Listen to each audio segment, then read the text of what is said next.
And now it's my pleasure to introduce Rich Outzen and John Kasapoğlu, the co-managing editors of the Defense Journal.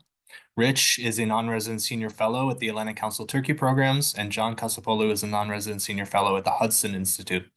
Rich and John are two of the leading scholars and practitioners on all issues defense and transatlantic relations. So we're so happy to have you with us, and obviously your terrific work on the journal. I tip my hat to you both.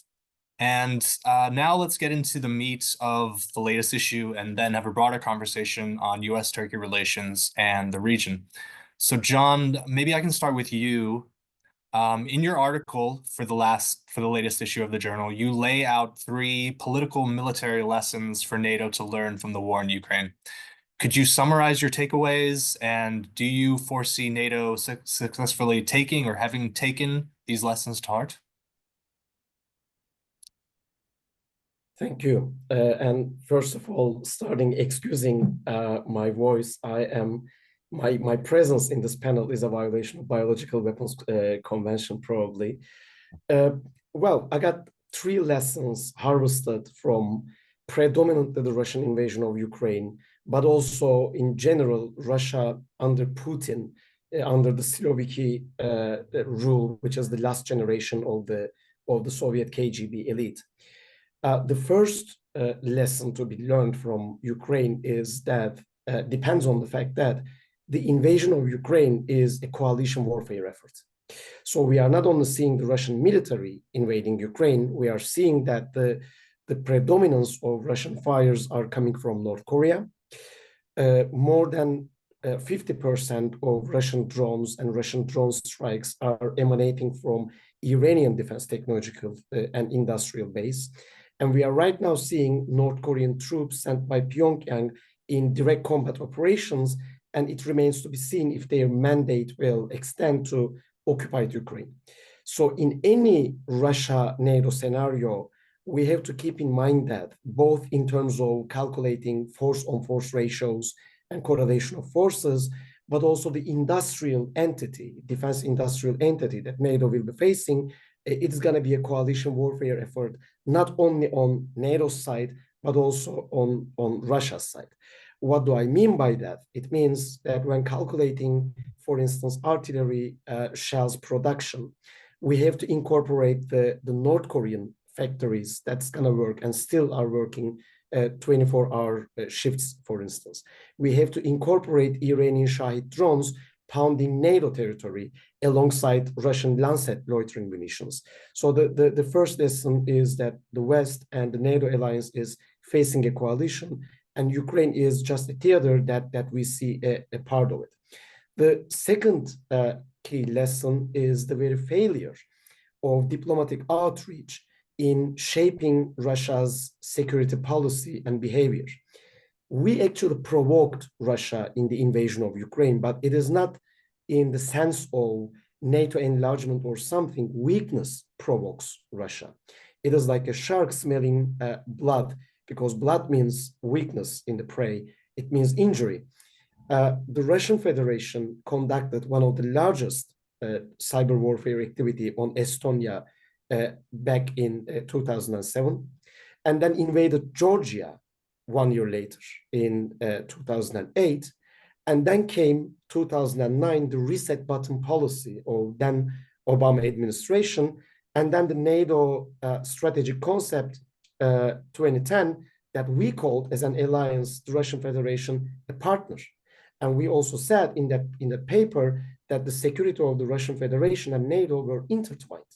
So all these steps, and then turning a blind eye, excuse me, to the Russian intervention in Syria and all the chemical weapons use red lines, then came the invasion of Crimea, and then the full-scale invasion of Ukraine. Weakness provokes the Russian Federation, and diplomatic outreach has little to do with the incumbent elite that is reigning over Russia. We have to keep in mind that in the Kremlin, there is a 70-year-old man sitting whose last post was the Stasi liaison in East Germany, and who climbed up the career steps of the Soviet KGB. And we shouldn't forget that the Russian president caused the demise and the collapse of the Soviet Union, a geopolitical catastrophe. Last but not least, I got a problem, as I demonstrated, as I tried to explain in my article, with the NATO force model that came out from the last summit. So in a nutshell, it depends on manning up a large army up to 500,000 from 30 days to 180 days, starting from the outset of hostilities, and then levying that army, that giant army, to fend off any large-scale attack to NATO territory. Well, I got two problems with that. One is the practicality of being able to do that, because NATO has never manned a giant army of 500,000 up to date. And SACEUR, the Supreme Allied Commander of Europe, in Europe, doesn't have necessary mechanisms, for instance, SNAP exercises to test the combat readiness of that force. But leaving that aside, imagine that everything goes perfectly, and nothing goes perfectly in a wartime situation. But assume that everything goes perfectly, it gives 30 days of gap that Allied territory could be exposed to Russian invasion. I saw Bucha and Irpin with my own eyes.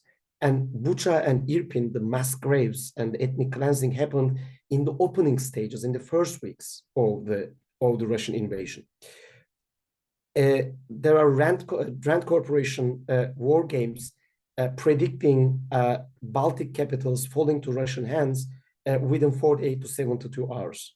So my main problem with the current plans of NATO is the very prospect of recapturing Allied territory from Russia.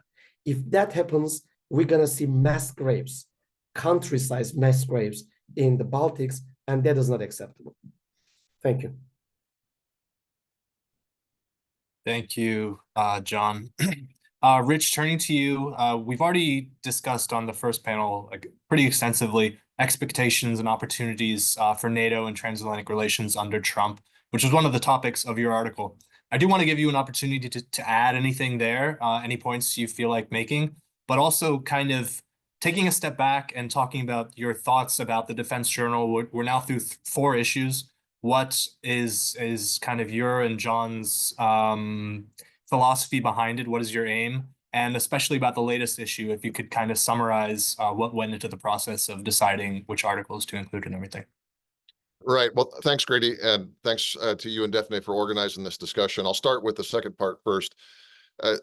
John and I came up with the idea, proposed the idea to Atlantic Council of the Defense Journal based on the premise that there's been significant change in the geopolitical situation on NATO's southern flank, and particularly in the US-Turkish relationship, which takes some time for people to catch up with, and that many people in Western capitals, including Washington, sort of have either a Cold War mindset or the 90s mindset that Turkey, loyal ally and partner, that should more or less do everything we say, or in some cases worse than that, the 2010s and 2000s mindset is that Turkey's a headache and only a headache, and that it's going to be an obstacle to pretty much everything we try to do because they're not on board with us in Iraq and in Syria and all the other things. Well, we're in a new decade.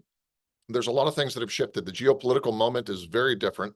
And if it was different 2.5, 3 years ago when John and I started this, to the second power or to the third power, now at the end of 2024, started 2025, with all the things that have changed, including the wars in the Middle East, particularly in Syria and Lebanon, also the war in Ukraine, and of course the incredible changes in Turkey's defense potential and power projection capability. So these are all things that it takes a while to explore. How does it affect the bilateral relationship, and how does it affect NATO? Because these are the two most powerful militaries in many senses, and at least in terms of conventional military strength in NATO.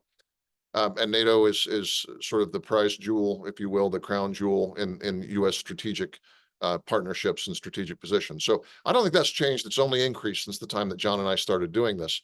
And I think that what we try to do with the journal is to explore in every issue, not just the U.S.-Turkish bilateral, but also broader NATO issues that these two have an impact on.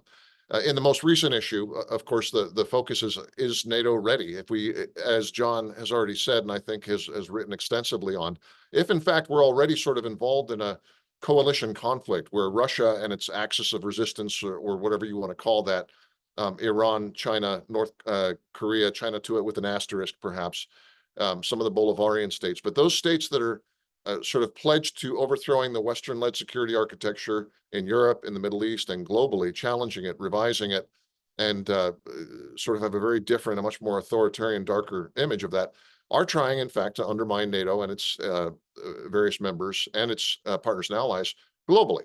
So if that's the case, are we ready for that? And are we ready to scale up if we ever were challenged in a very direct way in conventional warfare? So the articles in the current issue address that. We've got one talking about, and two former NATO general officers, one German, or one's current actually NATO officer, Deputy Allied Command Transformation, Chris Padilla, talks about transformation, adaptation, lessons learned. Very good article. We've also got Uğur Tarçın, a retired Turkish general, who talks about the role of NATO exercises. Rich Hooker has a piece talking about sort of the operational level of war. What are some of the gaps in terms of mobilization? If we go towards that scenario that John was talking about, where we've got 30 days, but maybe we really only have 3 days to defend some of these capitals before there's mass atrocities. What are the key gaps in our operational posture to be ready to do that? I think those are all excellent articles. And the second big question is geopolitically that we tried to address in this article. Are we geopolitically ready? There's been some very big divisions within the alliance, some of which have been, frankly, over Syria and to some extent over war in Ukraine, different approaches. So there's a couple articles, including John's and mine, that address the sort of that geopolitical dimension and what mindset changes might need to occur in 2025 to kind of close ranks and get more ready at the strategic and geopolitical level. And we also threw in an article on pacing scenarios. If we are positing the fact that NATO might actually have to fight a conventional war, and those who would wish to avoid war must prepare for it, as the old say goes, what are the pacing scenarios? Where could we actually get into a direct conventional war with Russia? So I highly recommend that the particular issue, because I think it's timely, and I think all of the articles written by very interesting authors and very interesting topics. Now, as to the second part of this geopolitical transformation and the great change that we're talking about is undeniably the election of, or re-election in this case, after a gap term, of Donald J. Trump as president. Of course, neither I nor anyone at the Atlantic Council can speak for the incoming administration, but he's made some things clear about what he sees as foreign policy goals. He wants to end the wars in Ukraine and the broader Middle East. He wants a commerce-led and trade-led set of relationships in which America obtains advantage, but also its partners prosper. He also wants to reassert American leadership and strength.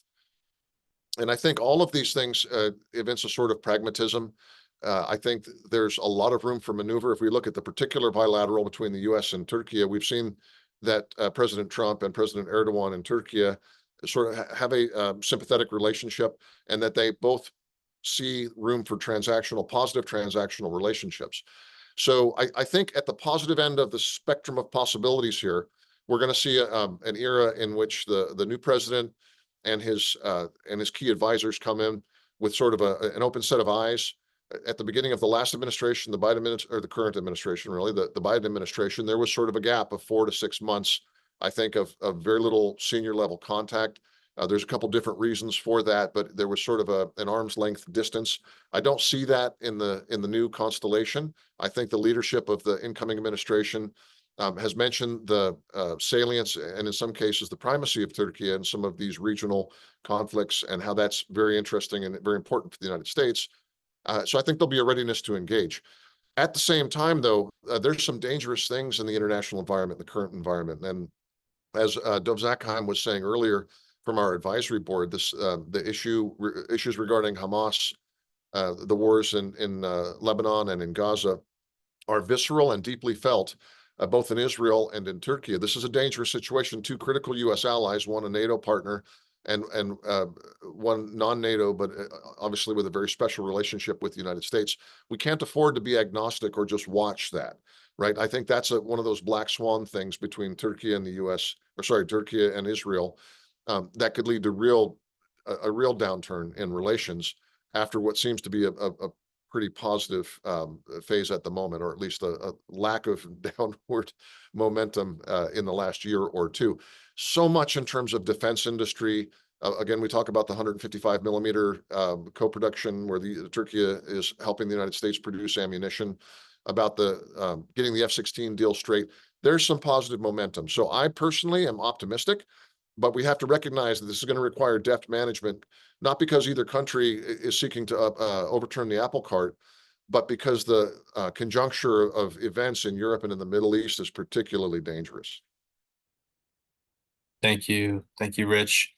John, I want to get back to one of the points that was raised in the first panel as promised about defense technologies. And this is an issue where Turkey has, I think it's fair to say, excelled. You wrote an issue brief for us over the summer that we published on the sidelines of the NATO summit on Turkish defense technology, emerging EDTs, emerging defense technologies, and how they can be leveraged by the NATO alliance. I wonder if you could talk a little bit about that, and maybe Turkey's drone warfare doctrine more broadly, and what this means for, you know, regional geopolitics, stability, the NATO alliance. Thank you. So there are two aspects of the importance of Turkish defense industries for NATO. One is all this hype and euphoria about high-tech drones, robotic warfare. But let's not start with that. Let's start with the good old conventional warfare. Let's revisit very quickly all the white papers, defense reviews of NATO nations, including the United States, but also United Kingdom, France, following the end of the Cold War and post 9/11. We see one thing, almost each nation repeating each other, that the threat of interstate war has ended, large-scale wars are over, and all the game in the town now revolves around low-intensity conflict, counterinsurgency, and counterterrorism. In the eyes of our adversaries, however, Cold War never ended, and the prospects of interstate war actually was there. And we see the implications of this. This is not only a merely intellectual exercise. Once you make such an assessment that the interstate war is not a threat anymore, or it is still a threat, and it's going to be in the forthcoming decades, it shapes your defense technological and industrial base. This is why, for instance, the Russian military was readier than across all NATO militaries for a prolonged war, and still it is stumbling. And it is why North Korea was so more successful than the European Union combined, for instance, in granting the Russian military with the high volume of artillery shells, compared to the European failed promises to match Pyongyang in the same category to support the Ukrainian military. That mindset has never, and I'm going to use that term deliberately, has never poisoned Turkish military thinking. It is not that because the rulers of Turkey back in the 90s and early 2000s and the military elite of Turkey were geniuses, but because geography dictated that, geopolitics dictated that. So when I say Turkey bordered Iran, Iraq, Syria, sometimes it is not enough to strike in the minds of our Western allies. So I'm going to repeat myself, but I always use the expression of Turkey was bordering Hafez al-Assad, Saddam Hussein, and Khomeini's Iran at a time, and Turkey was bordering more than 20 Red Army divisions in its north. So that bitter geographical reality translated into a very dynamic and a very large-scale defense industrial base for Turkey. So even though Turkey is, especially in principle, warfighting equipment, is not a technological giant compared to some NATO allies, Turkey is an industrial giant. It is very productive in principle conventional warfighting equipment, and it has, and again it is coming from a bitter reality. Turkey faced a lot of restrictions. I don't want to use the word embargoes, but restrictions in arms procurement, so that Turkey had to operate on large storages and large stocks of weaponry.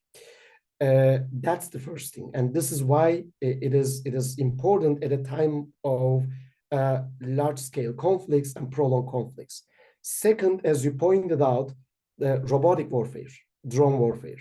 So in the aerial warfare segment, we see that Turkish drones are now making it to NATO arsenals as as business as usual. It started with Poland, then Romania, then Croatia, but it is only the aerial drone segment.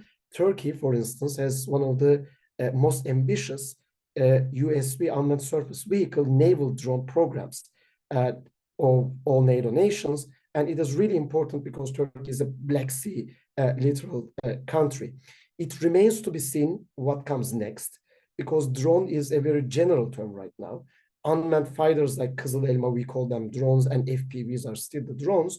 There is, I think, one benchmark and one threshold of competition for Turkish drone warfare and drone technology right now: low cost FPV, because this is a whole new game. You lose thousands and you produce tens of thousands in a given month, and it is your basic infantry skills that should be equipped with FPV drone pilot capabilities. It is used against a very broad array of weapon systems, all the way from artillery to other drones. So drone warfare is also a rising trend. Turkey started very well in this marathon of drone warfare. It remains to be seen that the transformation of design and production would also take the steps following the lessons learned from Ukraine, and Turkey keeps the pace with the FPV revolution as well. Thank you, John. We talked about this a little bit in the last panel, but I want to get into it more with you and Rich as well. Rich, maybe I can start with you, which is Syria. Obviously, the fall of the Assad regime was a stunning development for many people at the end of the year, definitely for me. Turkey definitely appears poised to exert significant influence in the post-war Syria. We already see that with visits back and forth. What do you see as opportunities for bilateral US-Turkey cooperation in Syria? This has long been a thorn in the side of bilateral relations, as has been pointed out already. And how does that kind of affect the overall US-Turkey relationship? Maybe you can give your take there as someone obviously who's very experienced in all things Syria policy. You're muted, Rich. Sorry. Sorry about that. Yeah, it seems a long time ago, but the United States and Turkey were more or less on the same sheet of music up until late 2013, maybe early 2014 on the Syria conflict, because our enduring interests are actually similar. We did not want to see 500,000 people killed by the Assad regime. Unfortunately, we failed collectively in that task. Did not want to see 10, 11 million people exiled from their homes, either internally or abroad. Did not want to see the use of chemical weapons by Assad against his own people, the entrenchment of Iranian power, the use of Syria as a launching pad for attacks against our allies in the region, including Israel and Turkey. All those things happened, and we struggled to coordinate our policy initially. And then there was a major divergence in 2014 after the metastasis of ISIS presented the US and the Obama administration at the time with a very unpalatable choice. So rather than commit massive US troops to new ground war, the US chose to rely upon the YPG, the Syrian affiliate of the PKK, as a ground force to fight against ISIS. It was effective in that role with a massive amount of US the training, assistance, logistical support, and air power. However, that choice went directly against the national interests and security sensitivities of Turkey, which has a 45-year running struggle against PKK terror activities in the country, a conflict which has also led to the deaths of 45,000 people in Turkey, and most of them Kurds. So I think now this earthquake that has struck with the 11 days of fighting that deposed Assad opens up the possibility that we can sort of close the chapter that has been focused on the different modalities and that separated the other interests we have. Because, by the way, we still both had an interest in humanitarian relief for Syrian refugees. We both still had an interest in seeing the development of a pluralistic political culture among the Syrian opposition. We still share those things. We both share an interest in seeing an end to terrorism and the emergence of a moderate, unified Syrian government that is not a threat to its neighbors and does not give Iran a platform in the region. I think all of those things are best served, and in fact, probably can only be served if the United States and Turkey are working together on these things. So we'll see. There's a very delicate set of steps that need to be done to avoid worst-case scenarios in northeast Syria. Obviously, the Turks are very sensitive to what happens in their border areas and sensitive to control by a PKK affiliate over majority Arab areas, majority Turkmen areas, or frankly, even the suppression of non-PYD, non-YPG Kurdish political voices in those areas as well. That has to be addressed.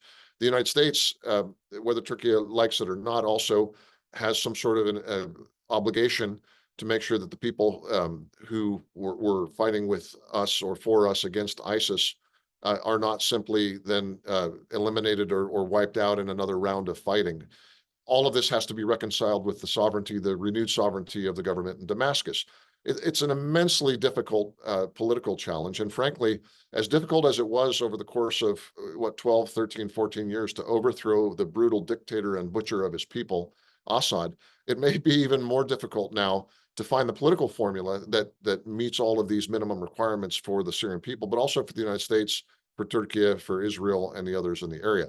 I choose to be optimistic only because I think that while people raise from many different perspectives the risks in Syria, and they are real, let's take a step back and remember that 6 months ago, 2 months ago, Assad was in charge of the country. Assad, who is undoubtedly a proxy of Iran. Assad, who has used chemical weapons against his own people. Assad, who is responsible for Sednaya prison, which you've seen the pictures. It was reminiscent of sort of the worst genocides and atrocities that we'd seen in the 20th century. The fact that Assad was allowed to continue to inflict this on the region and on his own people is sort of a black eye for humanity. And that's done now. That chapter is closed.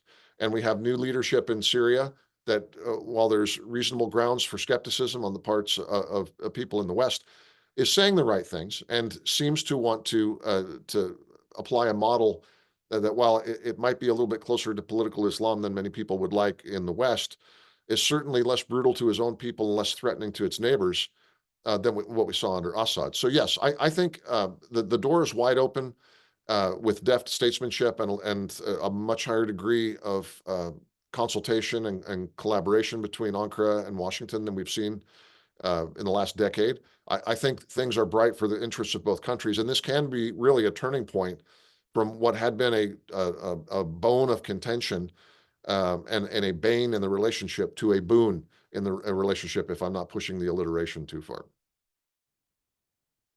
Thanks, Rich. Never too far.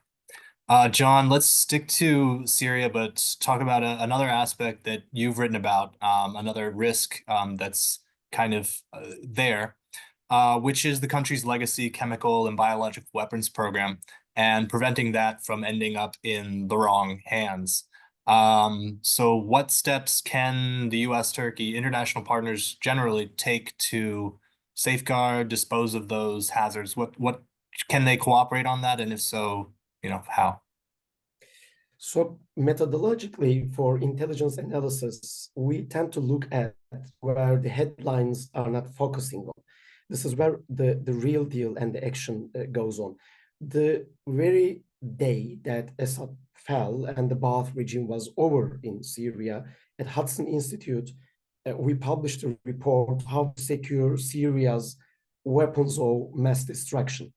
So there are actually 3 issues as to securing that WMD base of Syria and dealing with the remnants of that program and undeclared parts of that program.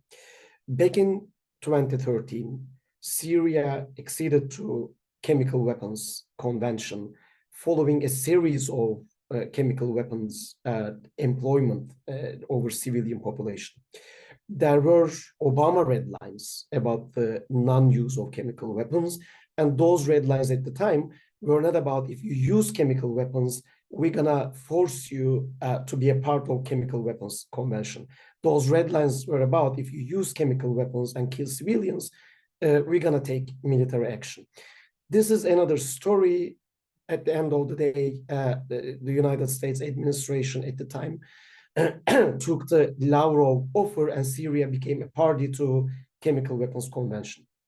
Now, back in 2023, the OPCW, Organization for the Prohibition of Chemical Weapons, published a report saying that there were really very serious issues as to undeclared stockpiles and serious prospects of the Ba'ath regime cheating about its chemical weapons declarations, so that Syria was never fully and perfectly disarmed and stripped of its weapons of mass destruction programs. We are not seeing that only in OPCW reporting. The Syrian regime actually used chemical weapons, including nerve agents, following its accession to Chemical Weapons Convention. For instance, Han Shehun, that triggered United States response under the Trump administration. But there are also other cases that triggered joint operations by the United States, United Kingdom, the British, and the French as a punitive effort to restrain and punish chemical weapons use in the hands of the Ba'ath regime. Then, apart from the magnitude of declarations and the reliability of chemical stockpile declarations, there are items that are declared or not to be declared. We don't know what Syria declared as chemical warfare agents. We know the amount, but we don't know the content. For instance, open source intelligence writings and unclassified intelligence documents from the Cold War era are talking about VX, a very lethal, dangerous nerve agent in the Syrian Arab Republic's chemical warfare arsenal. We don't know if the Syrians declared any VX to the OPCW, and militarily, in terms of destructive effects, VX is the equivalent of a low-yield tactical nuclear weapon, for instance.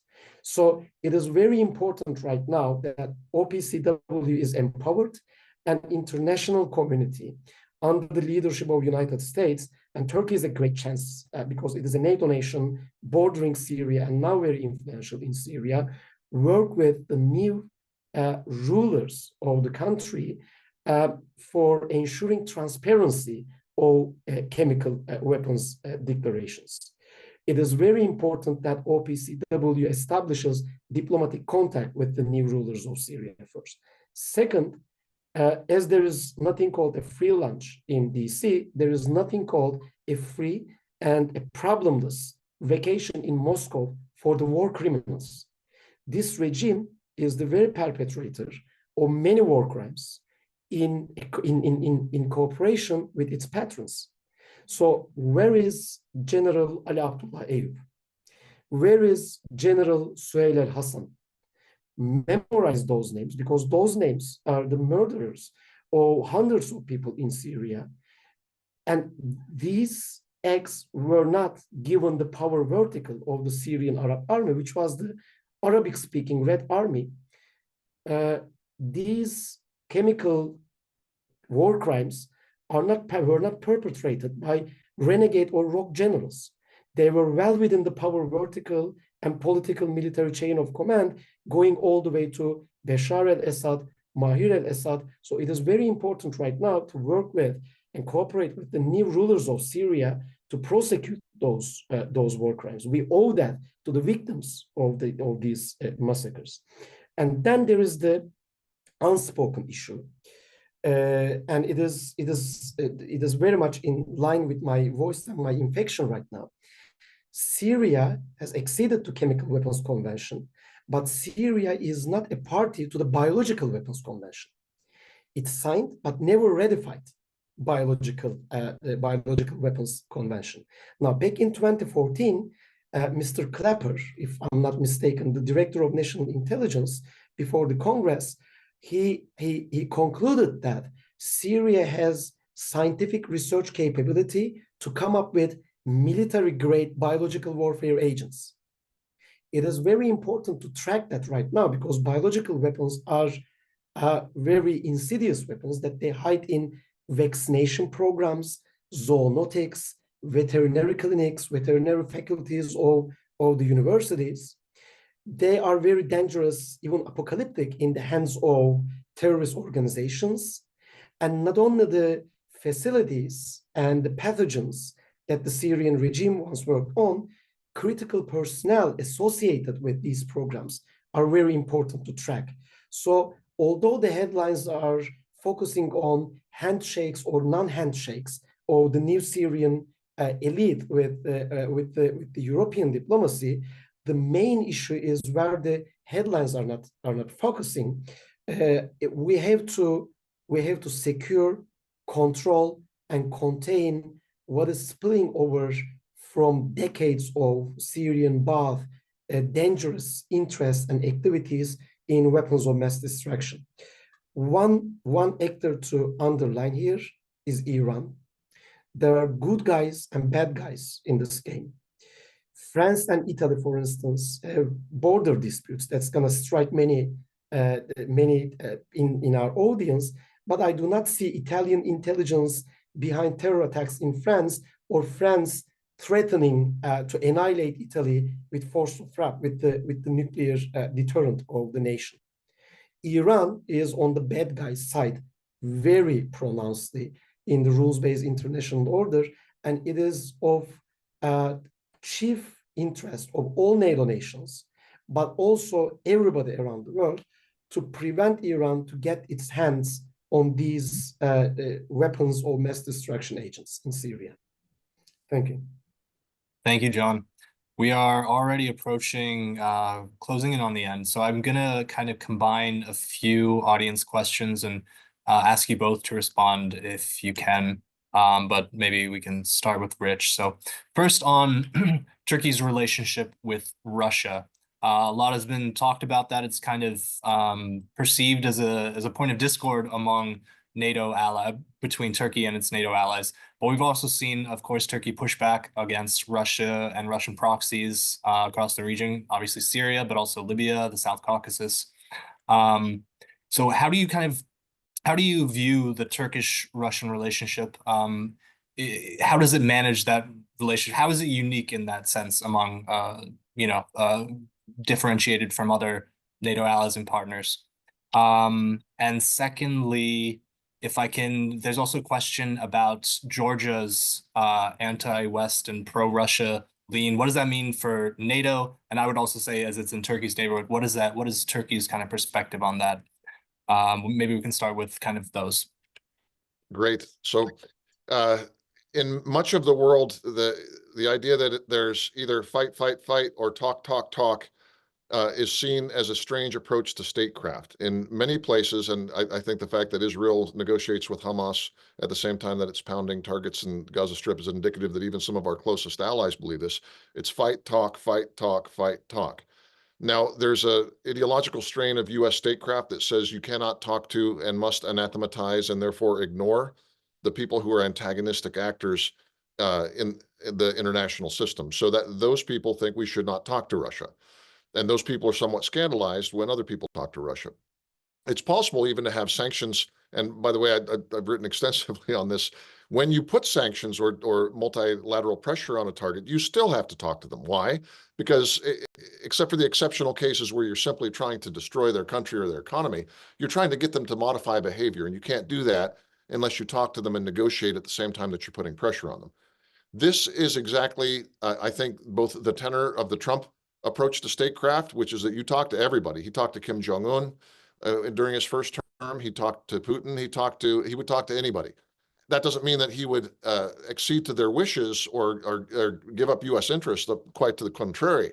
I think Turkey is in the same situation with Russia. Look, is it possible to have a frenemy relationship? Is that sustainable? Well, for about 250 or 300 years, yes, in the case of Russia and Turkey. They have fought multiple wars against one another. They prefer not to do that, certainly over the last century or two. There was an exceptional period of time when they went from being competitive mid-size or great powers at the end of the 19th century. Middle 20th century, Turkey is in a very weak state, and the Soviet Union, especially after World War II, becomes a superpower. That forced a convergence with the West and sort of a dualistic approach where really they did not talk to the Russians in the same way. But the normal, and they're neighboring countries, right? So the normal pattern of relations is to be competitive, to be sometimes antagonistic, but to try to still trade with one another and still talk with one another. I think that will continue. And I think that's going to be perceived as more normal under a Trump administration than it would be in some of the other, during a more ideologically oriented administration. As for the second part of your question with regards to Georgia, obviously the slide of the Georgian dream from something much more pro-European, pro-Western into a pro-Russian party has been a great concern for Europe and for the United States, I think, in recent years. It's been a very interesting year politically. There's pushback from the pro-Western parts of the Georgian electorate. But I think you'd have to say that Moscow probably looks at what's gone on in Georgia currently as sort of a net victory for them. They've neutralized in the last 2 to 3 years what looked like a country that was on the same path that Ukraine was on, which is generally traveling in partnership with the West. That's of concern. But I think just like Russia, people said, you're not going to get them out of Syria. It's too important to them. Well, sometimes the world will surprise you. Sometimes geopolitics surprises you.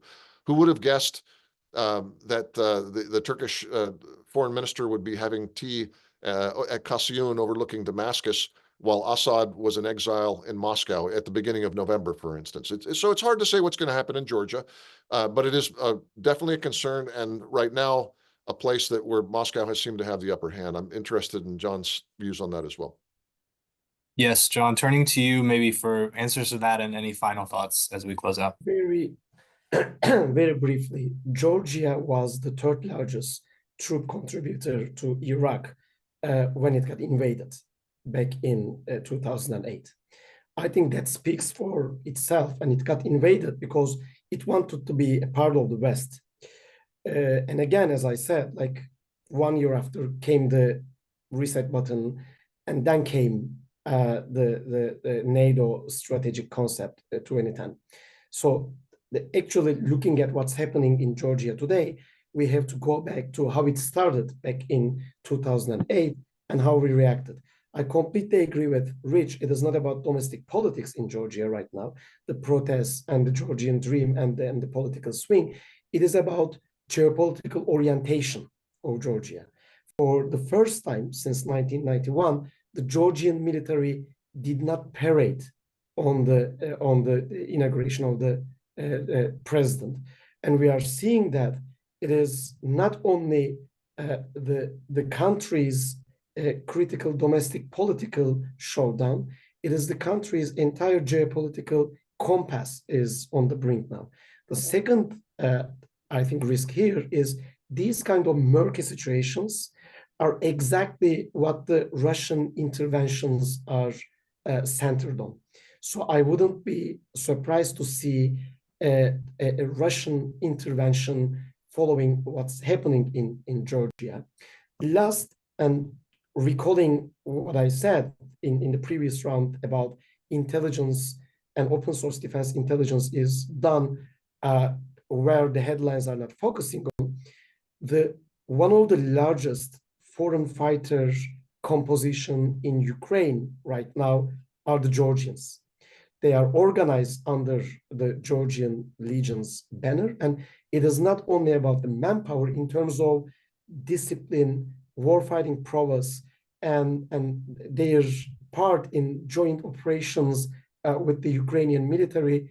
Georgian Legion is something also politically they are appealing to the West.